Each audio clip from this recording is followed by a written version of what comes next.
할렐루야, 할렐루야. 지난 한 주간도 평안하셨습니까? 지난 한 주간도 건강하셨습니까? 장마가 정말 이제 시작돼서 큰 비가 내렸던 그런 날이었습니다. 그런 지난주였습니다. 그리고 이번 주에도 뭐 여러 가지 비가 예보되어 있지요. 이제 본격적으로 여름이 시작되는 것 같습니다. 올해 여름은 얼마나 더울까 걱정도 되겠지만 또 지난 겨울을 생각해 보면요, 우리가 기다렸던 계절이 언제입니까? 따뜻한 여름이지요. 어떻게 보면 우리의 기도대로 또 우리의 바람대로 여름이 왔습니다. 불평하지 마시고 원망하지 마시고 이번 여름 건강하게 잘 지내시고 우리 하루하루 우리에게 주어진 날들 가운데 늘 행복한 날들만 계속되시기를 주님의 이름으로 간절히 축원합니다. 자, 우리 옆에 있는 분들 보면서 이렇게 인사합니다. 건강하게 잘 보냅시다. 그래요. 여러분들은 실패를 어떤 눈으로 바라보고 사십니까? 생각해보면 세상 어떤 누구도요, 실패를 경험하지 않은 사람 없습니다. 그런데 그 실패를 과연 어떤 눈으로 바라보느냐, 이것은 다 다르다고 할 수 있을 것입니다. 1850년대 후반에 미국 골드러시 시대에 있었던 일입니다. 대량의 금광이 발견되었다라는 소식에 동부에 있던 많은 사람들이 미국 서부로 몰려 들어가기 시작합니다. 그 중에 독일 이민자였던 한 청년도 황금을 발굴해서 내가 큰 부자가 되겠다라는 꿈을 꾸고 이제 서부로 향하게 됩니다. 가던 중에 그는 참으로 낙심을 하게 됩니다. 왜냐하면요, 눈앞에 보이는 것은 사막뿐이었기 때문에 그렇습니다. 좋은 자리다 싶으면요, 이미 자리를 잡은 사람들로 인해서 이제 내가 금을 캐기는 너무 늦게 왔구나라는 그런 생각을 하기 시작한 겁니다. 그런데 절망 가운데 있던 그의 머릿속에 한 가지가 생각납니다. 내가 금을 캘 것이 아니라 이들에게 옷과 그리고 음식과 숙소를 제공하면 내가 돈을 벌 수가 있겠구나라고 생각을 하게 됩니다. 그래서 가지고 왔던 모든 돈을 탈탈 털어서 생활 필수품을 파는 상점을 만들게 되죠.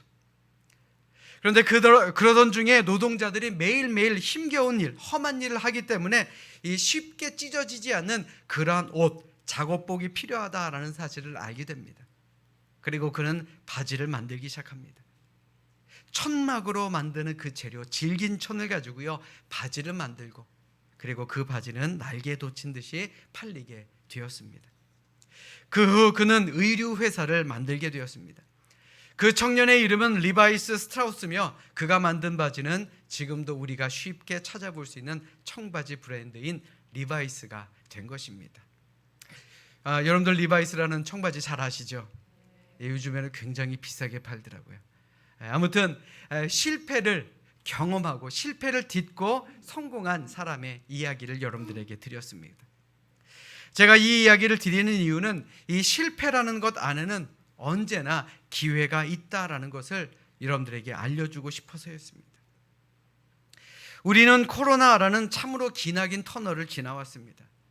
그리고 아직도 완전하게 벗어나지는 못하였습니다. 이제 벗어날 때쯤 되니까 세계 경제의 위기로 두려움 앞에 살아가고 있습니다. 지금도 여러 나라들은 갈등 가운데 있고 또 전쟁 중인 나라도 있습니다. 세상 어떤 것을 봐도요, 우리가 희망을 품고 살기는 조금은 어려운 그런 시대를 살아가고 있습니다. 그럼에도 우리 가운데는 새로운 희망을 가지고 다시 일어나는 사람들도 있더라라는 것, 우리가 다시 한번 생각해 봐야 하지 않겠습니까? 며칠 전 한 목사님을 만나서 이런저런 얘기를 나눴습니다. 그동안 이 목사님 열심히 또 열정적으로 목회하셨던 그런 목사님이었습니다. 그런데 이번에 만나보니까 그 열정이 조금은 식은 것이 아닌가 하는 그런 염려가 들더라고요. 코로나 때문에라는 그런 말씀을 계속 하시더라고요. 사실 저는요, 이 코로나 덕분에 많은 것을 깨달은 사람입니다. 이 코로나가 오히려 저에게 신앙의 성숙, 그리고 인간의 성숙, 인성의 성숙을 한 단계 높여준 그런 좋은 기회였다라고 생각합니다. 또 우리 교회가 새로운 희망을 품을 수 있는 그런 기회가 될 수 있었고요, 그리고 우리 교회가 새로운 그리스도의 제자를 만들어내는 열정을 얻었던 그런 기회였다라고 저는 생각합니다. 똑같은 코로나를 보고도 한 사람은 힘이 빠져나가지만 우리 교회는 점점 더 힘을 얻지 않습니까? 왜 아멘이 왜 그래요? 아멘. 더욱이 지난주 바자회를 한번 생각해 봅시다. 제가 많은 것을 깨달았습니다. 그래, 우리가 이제 마음만 먹으면 다시 한번 열심히 모여서 재미있게 믿음 생활할 수 있겠구나. 또 우리 믿음의 식구들에게 행복을 전해주고 희망을 전해줄 수 있겠구나 라는 그런 마음을 품었습니다. 아멘. 저만 가진 생각 아니죠? 앞으로 이 바자회가요, 우리 교회 교인들뿐만 아니라 이 지역의 많은 분들이 함께 참석하셔서 서로 웃으며 기쁨과 사랑을 나눌 수 있는 그런 행사를 만들어갈 수 있기를, 그래서 더 큰 희망을 품을 수 있는 여러분들 모두가 되시기를 주님의 이름으로 부탁드립니다. 제가 이 얘기하면 우리 총요선교회 회장님이 참 싫어하실 텐데 말이죠. 자주자주 합시다.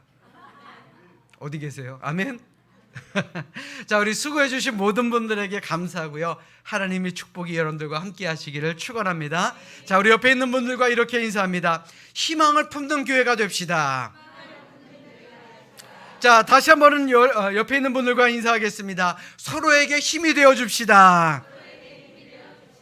그래요, 세상은요 힘들다 어렵다 고난이다 고통이다 라고 하지만 우리 믿는 사람들, 특별히 우리 삼성교회 모든 성도들은요 더욱더 큰 내일의 희망을 품고 더 나은 내일을 바라보는 그러한 믿음의 사람들 되시기를 이 시간 주님의 이름으로 간절히 축원합니다. 자, 우리 성경을 높이 듭니다. 자, 성경을 높이 들고 우리의 믿음을 고백합시다.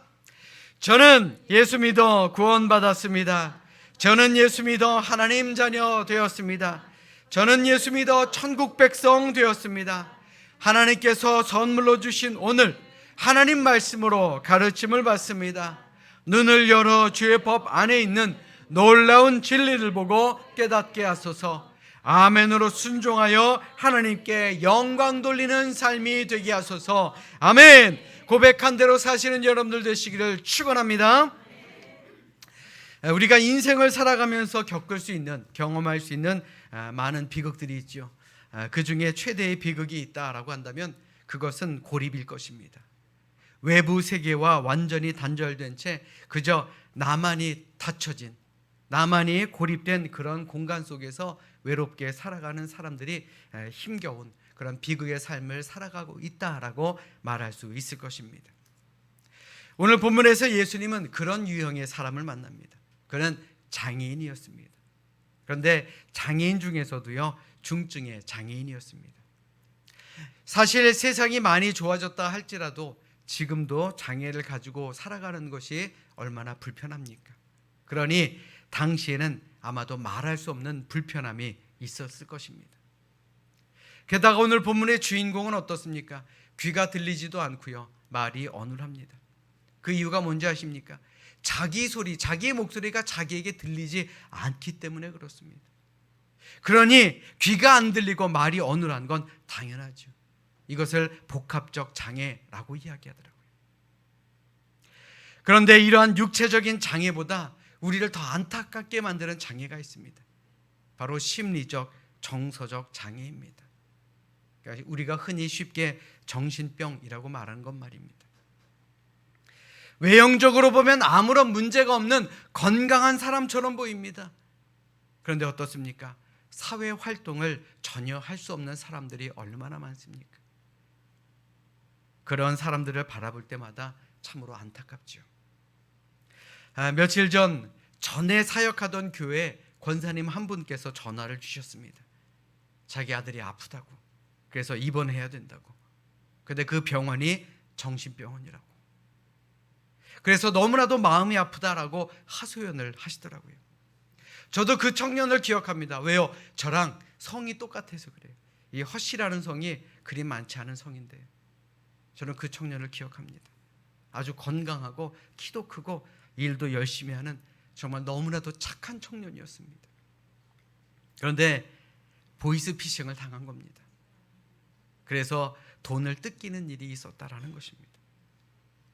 젊은 청년이 모으기에는 좀 많은 금액, 그동안 열심히 일하면서 모은 돈인데 8천만 원 정도를 뜯기게 됐다라는 것이에요. 뭐 요즘에는 억은 돈도 아니라 그러는데 젊은 친구에게 8천만 원이 얼마나 큰 돈입니까? 그런데 문제는요, 그 일로 인해서 상심이 너무나도 컸던 나머지 자해를 하기 시작했다라는 것입니다. 상태가 좋아지지 않고 이 자해가 계속되자 결국 정신병원에 입원시킬 수밖에 없었다라는 것입니다. 그 권사님이 울면서 전화를 하시는데 참 너무나도 안타깝더라고요. 제가 해줄 수 있는 게 아무것도 없는 것이 더 안타까웠습니다. 얼른 나아질 수 있도록 저도 기도하겠습니다. 권사님 힘내세요. 이 말을 하는 것도 너무나도 안타깝더라고요. 세상이 그렇습니다. 그런데 이러한 육체적인 장애보다 더 불행한 장애가 있습니다. 그 장애는 바로 영적인 장애입니다. 들을 수 있는 귀가 있는데 듣지를 못합니다.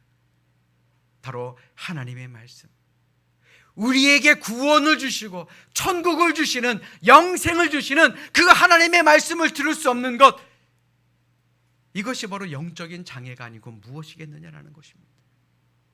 지금도 나에게 말씀하시는 하나님의 거룩한 말씀을 듣지 못하고 천국의 소망 없이 너무나도 짧은 인생을 살아가고 있는 사람들이 우리 주변에 얼마나 많으냐라는 말입니다.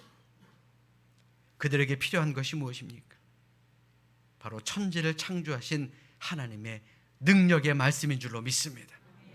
말씀의 권능으로 주님께서 그 사람을 향하여 에바다 열려라 라고 말씀하시면 닫혀있던 그의 귀가 열리고 눈이 열리고 마음이 열리고 새로운 세상을 시작하게 될 줄로 믿습니다. 희망을 품게 될 줄로 믿습니다. 우리 주변에도 얼마나 많습니까? 지금도 교회에 다니지 않고, 지금도 하나님의 말씀을 듣지 않고 교회 다니는 사람들을 손가락질하고 우리를 비난하는 사람들이 얼마나 많습니까? 왜 그렇습니까? 영적인 장애를 가졌기 때문에 그렇습니다. 더 안타까운 건요, 교회를 다니는 우리들 가운데에서도 귀가 열리지 않고 입이 열리지 않고 마음이 열리지 않아서 하나님의 은혜를 체험하지 못하는 그러한 몸만 교회에 오는 교인들이 많다라는 것입니다.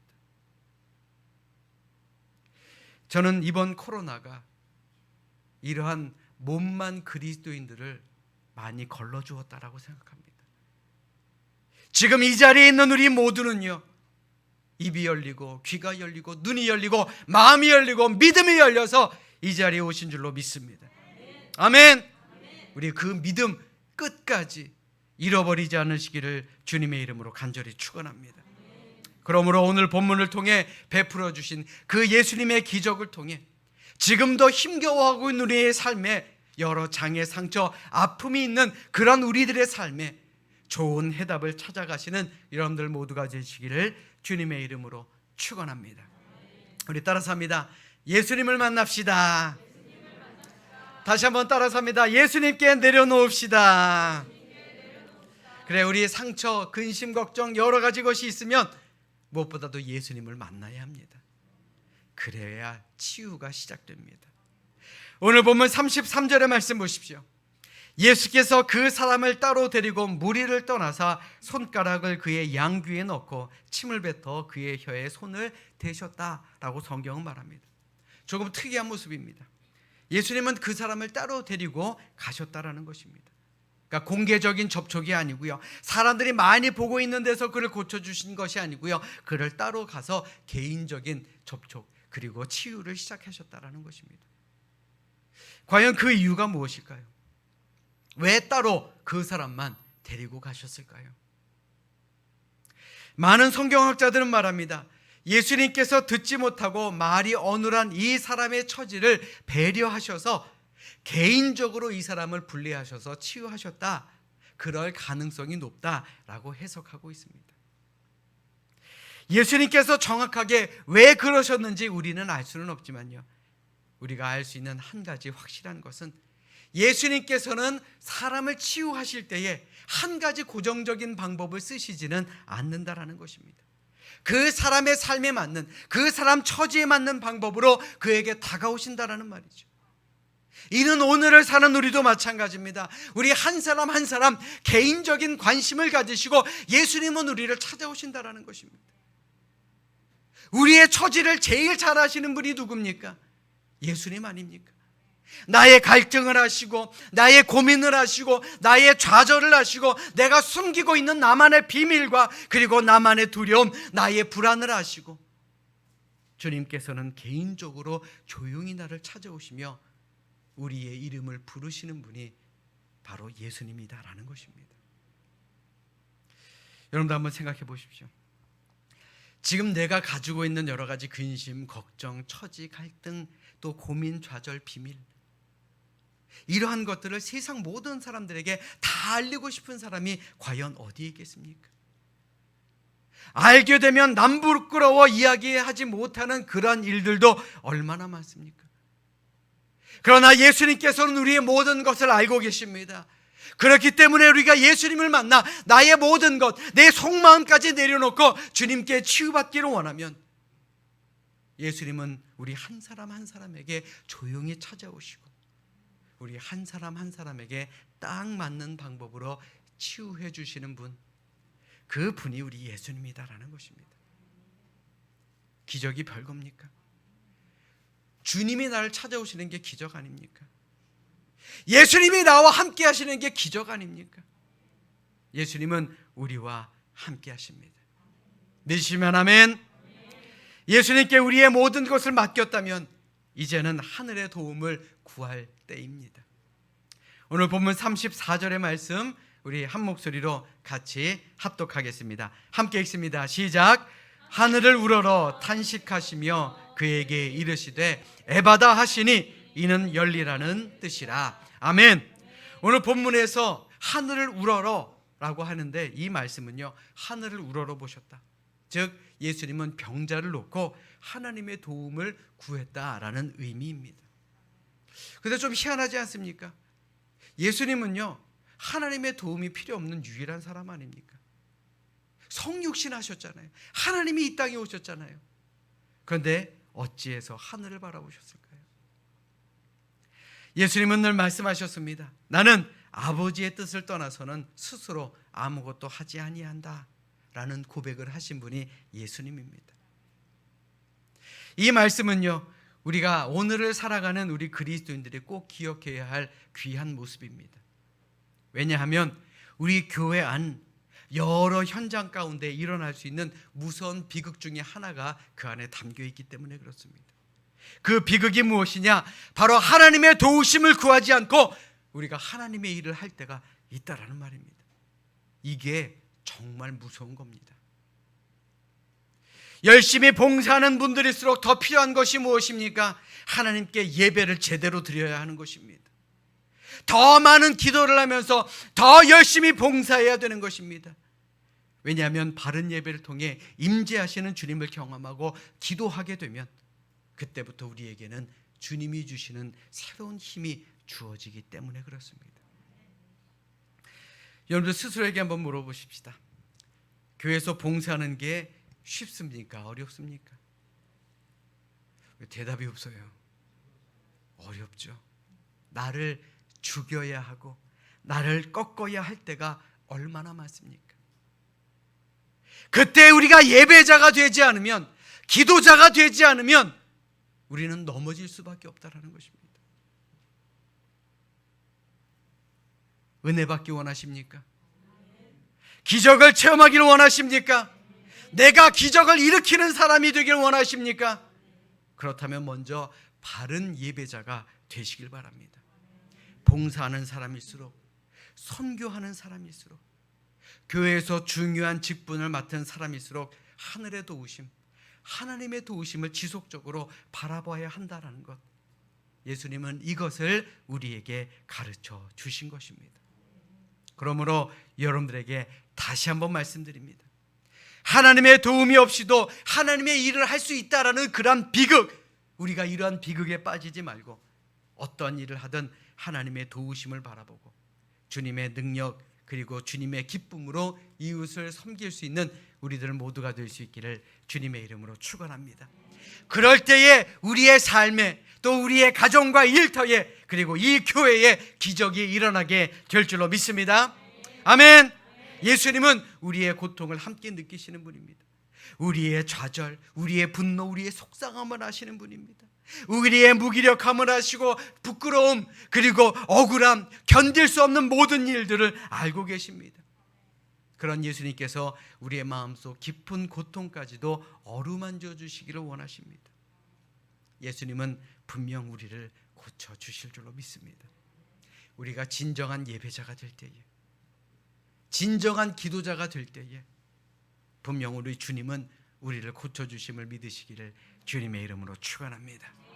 그러므로 오늘 이 시간 주님께서 에바다, 다시 말해 내 닫힌 마음과 너의 닫힌 세계가 열릴지어다, 하나님의 능력과 사랑이 임할지어다, 하나님의 구원이 임할지어다, 이 말씀이요 오늘을 살아가는 우리에게 새로운 세상을 열어주는 은혜의 말씀, 기적의 말씀이 될 수 있기를 주님의 이름으로 간절히 축원합니다.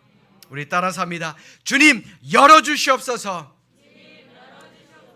그래서 열어주시겠어요? 우리 다시 한번 힘있게 주님 열어주시옵소서. 믿으시면 아멘. 장애를 가졌던 사람이 치유받는 그 기적의 상황, 35절의 말씀에 보시면 그의 귀가 열리고 혀에 맺힌 것이 풀려 말이 분명해졌다라고 성경은 말하고 있습니다. 다시 말해서요, 그에게는 새로운 인생이 이제 펼쳐지게 되었다라는 것이죠. 그런데 오늘 예수님은 이 사람을 위해 기도하실 때에 어떻게 하셨다라고 말씀합니까? 오늘 33절의 말씀 보십시오. 손가락을 그의 양귀에 넣고 침을 뱉어 그의 혀에 손을 대셨다라고 성경은 말합니다. 먼저 손가락을 양귀에 넣으셨고요, 그 다음에 보면 침을 뱉어 그의 혀에 손을 대셨다라고 말씀합니다. 이를 공동 번역 성경으로 보면 침을 묻혀 그의 혀에 손을 대셨다라고 기록되어 있죠. 그러니까 중요한 건 예수님이 침을 뱉으셨는지 침을 묻히셨는지 이게 중요한 것이 아닙니다. 과연 예수님께서 그를 만지실 때 그의 마음이 어땠느냐, 이것을 생각해 보자라는 말입니다. 아마도 그동안 말을 제대로 하지 못했던 나의 혀, 듣지 못했던 나의 귀, 쓸모없었던 나의 귀와 혀가, 고통당하고 있었던 나의 귀와 혀가 예수님의 손이 닿는 순간 어떤 마음이 들었겠습니까? 야, 이거 뭔가 되겠구나, 뭔가 이루어지겠구나, 뭔가 기적이, 놀라운 기적이 내게 열리겠구나 라는 기대감이 생기지 않았겠습니까? 여러분들 잘 들으십시오. 그 기대감이 기적을 만든 겁니다. 우리도 마찬가지입니다. 이 세상을 살아갈 때 아무런 기대감이 없으면요, 우리는 예수님이 오셔도 기적을 만들어 주실 수가 없다라는 것입니다. 저는 이런 열림의 기적이 우리의 삶에도 함께 해야 된다라고 믿습니다. 우리 교회의 새로운 비전에도 이러한 예수님의 열림의 기적이 함께해야 한다라고 믿습니다. 그러기 위해서는 우리 기대합시다. 희망 가집시다. 될 겁니다. 분명 되게 만들어 주실 줄로 믿습니다. 예수님께서 우리의 삶에 오시면 막혔던 모든 것이 풀려지는 기적, 매였던 모든 것이 풀어지는 놀라운 기적이 일어나게 될 줄로 믿습니다. 여러분 한번 생각해 보십시오. 그동안 코로나로 마스크조차 제대로 벗지 못했던 우리의 일상 아닙니까? 입이 있어도 말 제대로 못하지 않았습니까? 어디 마스크뿐만입니까? 국내외적으로 모든 지표가 엉망입니다. 물가가 한없이 올라가고 있습니다. 우리의 삶을 돌아보면 모든 것이 매이고 묶이는 삶 아니었습니까? 그러나 우리의 가정, 우리의 일터, 이 나라, 우리의 교회에 예수님께서 기적을 베풀어 주시면 묶이고 매였던 모든 것들이 풀어지는 놀라운 기적이 일어나게 될 줄로 믿습니다. 그것을 기대하며 살자라는 말입니다. 믿으시면 아멘. 오늘 말씀을 듣는 여러분들의 모든 삶 가운데 정말 모든 것이 열리는 놀라운 주님의 축복이 함께 하시기를 이 시간 주님의 이름으로 간절히 축원합니다. 그런데 우리가 말씀을 읽다 보면 한 가지 흥미로운 부분을 발견하게 됩니다. 예수님께서 기적을 베푸시고 전에 하셨던 것처럼 한 가지 특별한 말씀을 하십니다. 오늘 보면 36절의 말씀 보십시오. 예수께서 그들에게 뭐 하셨어요? 경고하사 아무에게도 이르지 말라 하시되 경고하실수록 그들이 더욱 널리 전파하니 그랬어요. 왜 예수님께서는 아무에게 말하지 말라라고 경고하셨을까요? 이것은 서기관과 바리새인들 때문에 그렇습니다. 그들은 마음이 꽉 막힌 사람입니다. 말씀을 듣기는 듣습니다. 말씀을 열심히 읽습니다. 말씀을 열심히 연구합니다. 그러나 그들의 마음은 닫혀 있었습니다. 영적인 장애를 가진 사람들이었다라는 것이죠. 그래서 예수님께서 이적을 베푸시고 기적을 만드시고 선한 일을 하시면 투기합니다. 질투하기 시작합니다. 헐뜯기 시작합니다. 모의하기 시작합니다. 예수님을 어떻게 하면 죽이지? 라고 계획을 세우는 그런 사람들이었기 때문에 그렇습니다. 그런데 오늘 본문의 대가볼리 사람들은 어떻습니까? 그들은 많이 배우지 못한 사람들입니다. 그러나 마음이 열린 사람들입니다. 영적인 귀가 열린 사람들이었습니다. 예수님께서 경고하셨음에도 불구하고 예수님의 이 좋으신 일, 이 기적을 체험한 일들을 이 땅 위에 널리 전파하며 예수님께 찾아와 기적을 체험하고 축복받는 사람들을 많이 만드는 그런 사람들이 되었다라는 것입니다. 오늘 본문 마지막 37절의 말씀 우리 같이 읽도록 하겠습니다. 우리 함께 읽습니다. 시작. 사람들이 심히 놀라 이르되 그가 모든 것을 잘하였도다. 못 듣는 사람도 듣게 하고 말 못하는 사람도 말하게 한다 하니라. 아멘. 그들은 열린 사람들이었습니다. 그러나 서기관과 바리새인들은 어떻습니까? 영적 장애인이었습니다. 현대인들의 특징이 있습니다. 남을 칭찬할 줄을 모릅니다. 부정적이고 모함하는 말, 조작하는 말, 헐뜯는 말, 그들의 특징입니다. 왜 그럴까요? 마음이 닫혀있기 때문에 그렇습니다. 정치권을 보면 더 심각합니다. 정치인들 입에서 좋은 말 나오는 거 보셨습니까? 서로 헐뜯기에 바쁘죠. 뿐만 아니라 현대인들은 귀가 닫혀있는 특징도 있습니다.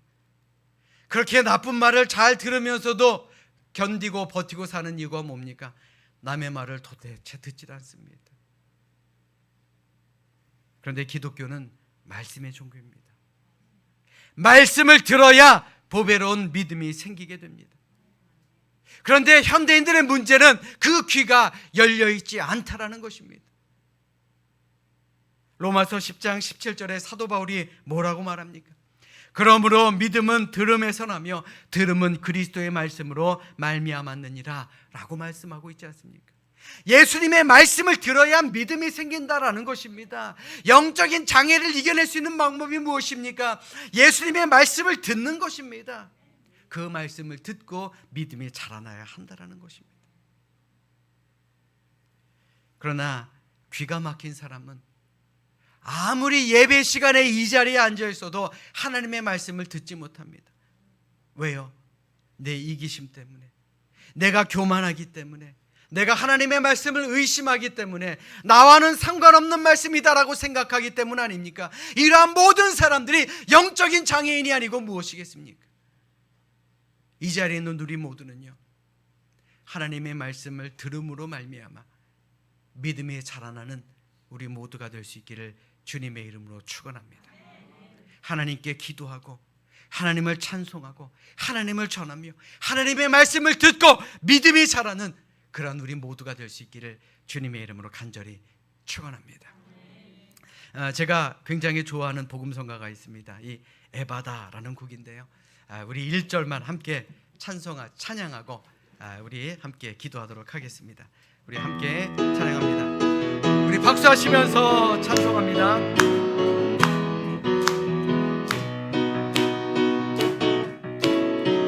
어두워진 세상 길을 주님 없이 걸어가다 나의 영혼 어두워졌네. 어느 것이 길인지 어느 것이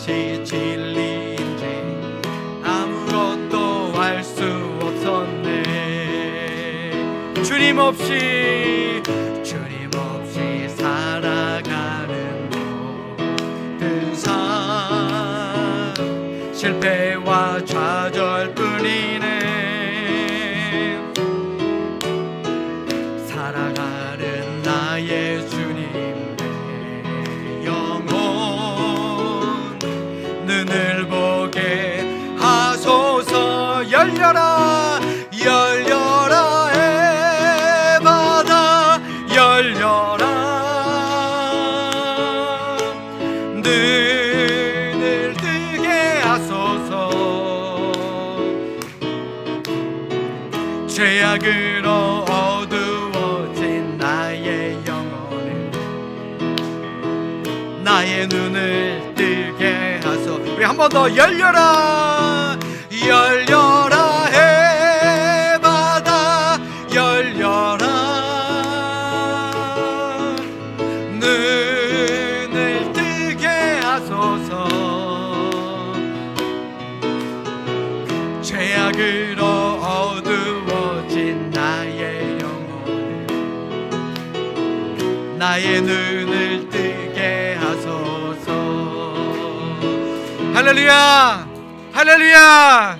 예수님은 지금도요 우리의 닫혀있는 모든 것을 여시는 에바다의 기적을 우리에게 주심을 기억하시고 이번 한 주간도 열어주시고 또한 기적을 베푸시는 그 주님을 소망하는 그러한 믿음의 백성들 되시기를 이 시간 주님의 이름으로 간절히 축원합니다. 축원합니다. 우리 이 시간 함께 기도하겠습니다.